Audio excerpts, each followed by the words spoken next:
അത് ഈ സലഫിയത്ത് എന്ന് പറഞ്ഞാൽ, സലഫി എന്ന് പറഞ്ഞാൽ മുജാഹിദാണെന്നോ അതല്ലെങ്കിൽ നമ്മുടെ നാട്ടിൽ ഒരു SSF-കാരനാണെന്നോ SKSF-കാരനെന്നോ അല്ല അർത്ഥം. സലഫി എന്ന് പറഞ്ഞാൽ സലഫ എന്നതാണ് അതിന്റെ രീതി. സലഫ എന്ന് പറഞ്ഞാൽ കഴിഞ്ഞുപോയി, മളാ വ തഖദ്ദമ എന്നൊക്കെയാണ് വാക്കിനർത്ഥം.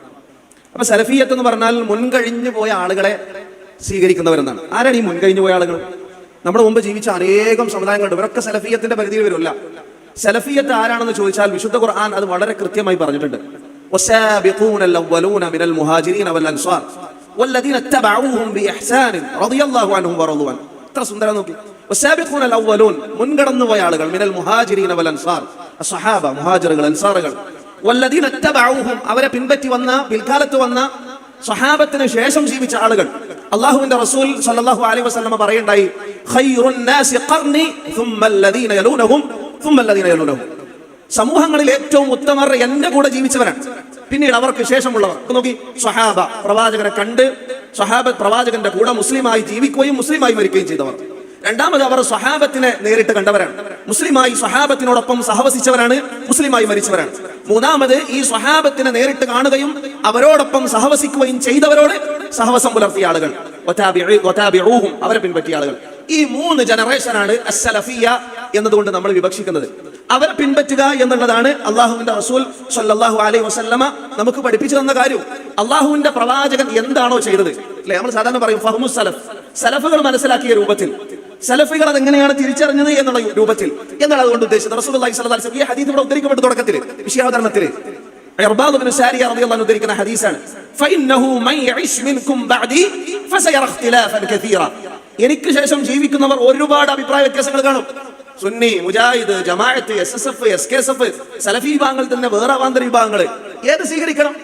വളരെ സിമ്പിൾ ആണ്. റസൂലുള്ളാഹി സ്വല്ലല്ലാഹു അലൈഹി വസല്ലം പറഞ്ഞു, അങ്ങനെ ഇഖ്തിലാഫ് കണ്ടാൽ ഫഅലൈക്കും ബിസുന്നതി, നിങ്ങൾ ഞാൻ ഏതൊരു മാർഗമാണോ സ്വീകരിച്ചത് അത് സ്വീകരിക്കുക.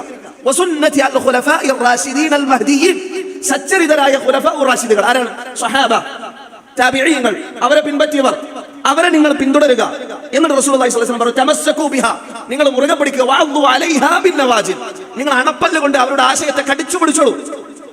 വഇയ്യാകും വമുഹ്ദസാതിൽ ഉമൂർ, ദീനിലെ പുതിയ പുതിയ ആശയങ്ങളും വാദങ്ങളും പുതിയ പുതിയ പ്രസ്ഥാനങ്ങളും വരുന്നത് നിങ്ങൾ സൂക്ഷിക്കണം. ഫഇന്ന കുല്ല മുഹ്ദസത്തിൻ ബിദ്അ, എല്ലാ പുതുനിർമ്മിതികളും ബിദ്അത്താണ്. ഇതാണ് സലഫിയത്തിന്റെ മാർഗം. ഖുർആൻ, സുന്നത്ത്, ഫഹ്മു സലഫ്. എങ്ങനെയാണോ സലഫികൾ അങ്ങനെ ജീവിച്ചത്, പ്രവാചകന്റെ ആയത്തുകളെ, പ്രവാചകൻ പഠിപ്പിച്ച ഹദീസുകളെ മനസ്സിലാക്കിയത്, അതനുസരിച്ച് ജീവിക്കുന്നവർ. റസൂലുള്ളാഹി സ്വല്ലല്ലാഹു അലൈഹി വസല്ലം പറഞ്ഞു, സതഫ്തരികു ഉമ്മത്തി, എന്റെ ഉമ്മത്ത് ഭിന്നിക്കും 72 വിഭാഗങ്ങളായി, 73 വിഭാഗങ്ങളായി. കുല്ലുഹും ഫിന്നാർ, എല്ലാവരും നരകത്തിലാണ്. ഇല്ലാ വാഹിദ, ഒരൊറ്റ വിഭാഗം ഒഴികെ. അതാരാണെന്ന് സ്വഹാബത്ത് ചോദിച്ചു, മൻഹും യാ റസൂലല്ലാഹ്, ഇതിന് മാത്രം പ്രസ്ഥാനങ്ങളൊക്കെ ഉണ്ടാവും, ആ കൂട്ടത്തിൽ സ്വർഗ്ഗത്തിൽ പ്രവേശിക്കുന്ന ഒരു വിഭാഗം ആളുകൾ, അവരാരാണ്? റസൂലുള്ളാഹി സ്വല്ലല്ലാഹു അലൈഹി വസല്ലം പറഞ്ഞു, മാ അന അലൈഹി അൽയൗമ വഅസ്ഹാബി, ഞാനും എന്റെ സ്വഹാബത്തും എന്തൊരു മാർഗമാണോ സ്വീകരിച്ചത് അത് സ്വീകരിച്ചവർ. എത്ര കൃത്യമാണ്. അപ്പൊ സലഫിയത്തിന് ഒരു തഖ്ലീദ് നടത്താൻ ഒരു നേതാവില്ല. ഇമാം ഷാഫിയെ തഖ്ലീദ് നടത്തുന്നവർ ഇമാം ഷാഫിയെ പറഞ്ഞത് മുഴുവനും തൊണ്ട തൊടാതെ വിഴുങ്ങും. ഇമാം അബൂ ഹനീഫയെ, അഹ്മദ് ബിൻ ഹംബൽ ശൈബാനിയെ, ഇമാം മാലിക്കിനെ തഖ്ലീദ് നടത്തുന്നവർ അതങ്ങനെ പിന്തുടരും. സലഫിയത്തിന് ആ തഖ്ലീദില്ല. മുഹമ്മദ് ബിൻ അബ്ദുൽ വഹാബിനെ അവർ തഖ്ലീദ് ചെയ്യുന്നില്ല, ഇബ്നു തൈമിയ്യയെ അവർ തഖ്ലീദ് ചെയ്യുന്നില്ല.